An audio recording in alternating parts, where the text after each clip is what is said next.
We're here today to talk about numerology, and we're going to start at the very beginning, where Pythagoras, who was originally the founder of numerology, had a school. He had a school that was dedicated 1/3 of it to mathematics, 1/3 of it to music, and another third to astronomy. And they all interacted and weaved together. And we're going to talk about numbers in the sense that they all interact and weave together. So at the very beginning, Pythagoras said there were 9 numbers. There are many figures in the world, many figures, but those figures are only made out of these 9 numbers.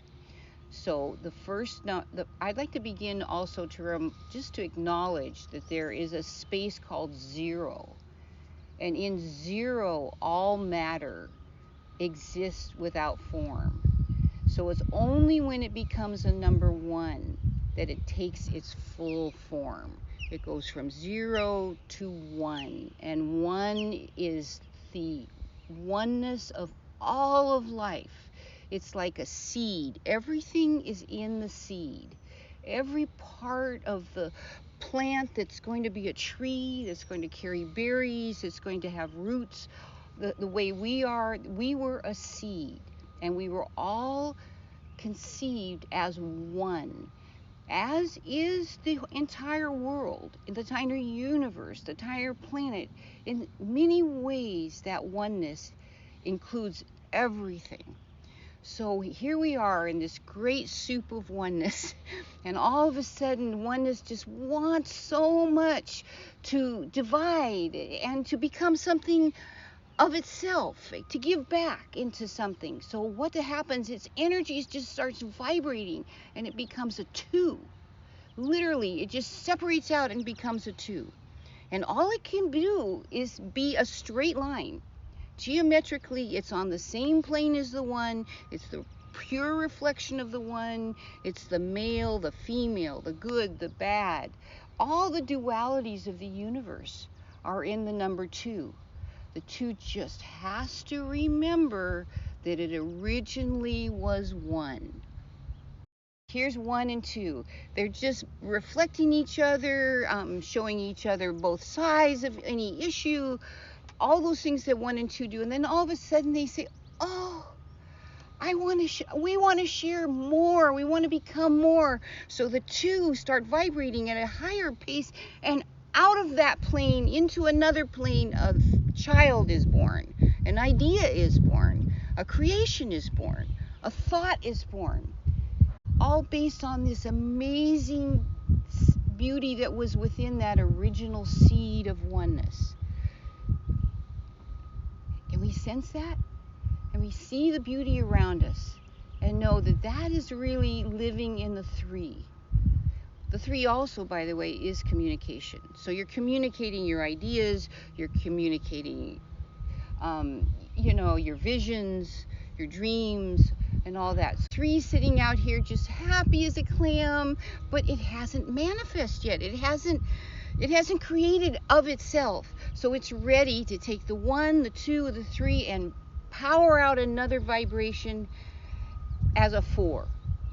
So the 3, 1 and 2 and 3, and all of a sudden 4 comes straight down, and it makes a square. And a square is the 4/4 time of the marching band. It's steady, it's solid, it will create the square table, the square legs of your chair. It'll square the square of your home. The square is the manifestation point. The effort that it takes to make that happen is the actual energy, that vibrational energy of a 4. And so here's the 4, proud as heck just to be creating and manifesting in the world. And to note here, a lot of this is about truth and honesty. In order to really create something, there has to be this integrity that the 4 gives us at such a level that it actually can become a master number, which we would call a 22, which is still 2 plus 2 or 4. But in order to get to that level of a 22, you have to have so much integrity and so much honesty and care about the oneness that you came from. Remember the oneness that you came from.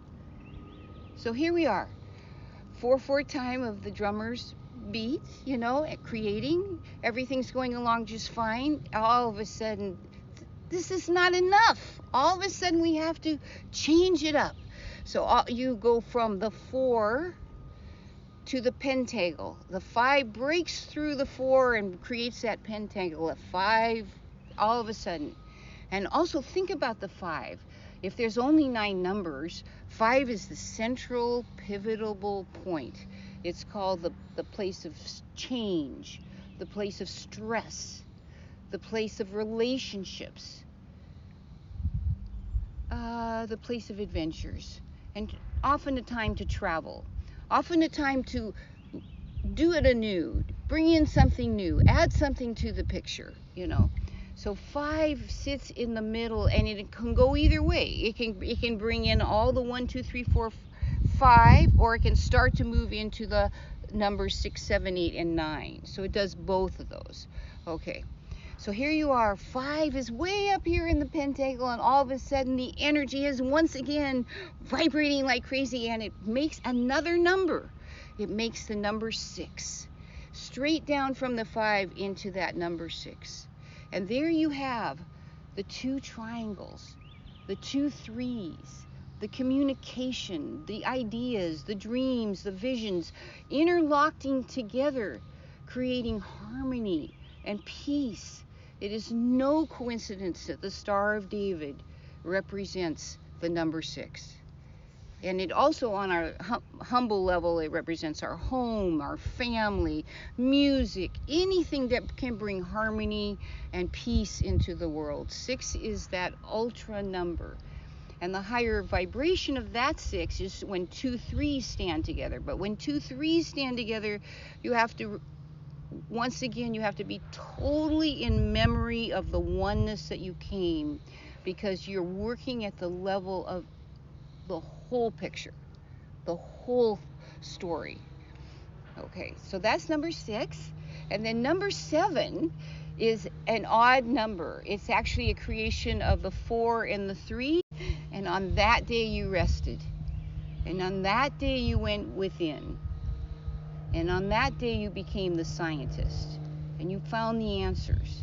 And you dug deep. You didn't necessarily share. You just let it sit inside of you and percolate and wait for the time when you were asked for that knowledge. Number 7, deep and quiet. And then from number 7, you can only do deep and quiet so long, of course. And so what happens is that you become 2 4s. It creates itself, vibrates again so fast. Now it's really moving fast. In order to maintain a new vibration, it is so fast. It's moved now to 2 4s, which is the 8. And the 8 is the last number on the material plane. It's the last number on the material plane. That's the last place where all the manifestations are meant to happen. That is the place where you organize your things. You make sure that your neighbor has what they need. You're trying to manage the stuff in the world so that it literally gets out and is given to all, ultimately, back into that oneness again at that great level of what an 8 can do. And of course the 8 is the sign of infinity. It goes on and on and on as our abundance goes on and on and on. We give, we get. We give, we share. We just keep doing that, and the flow will keep coming and going and coming and going. And that is our 8. And then all of a sudden we're like, but there's one more number, one more vibration. And from the 8, going back into the circle as the center number is the 9. The 9 is not on the physical plane. The 9 is 3 triangles. The 9 represents humanity. It represents allness. The whole picture is 9. 9 holds all love, for all unconditional acceptance of love. When we live in the 9, we are really living as Gandhi lived, as wise ones that have come, Amma to me, Jesus to many. These are people that came to care for the whole, for the all. And yet, the 1 and the 9 are the all and the many, the one and the all. Because we are truly one in all.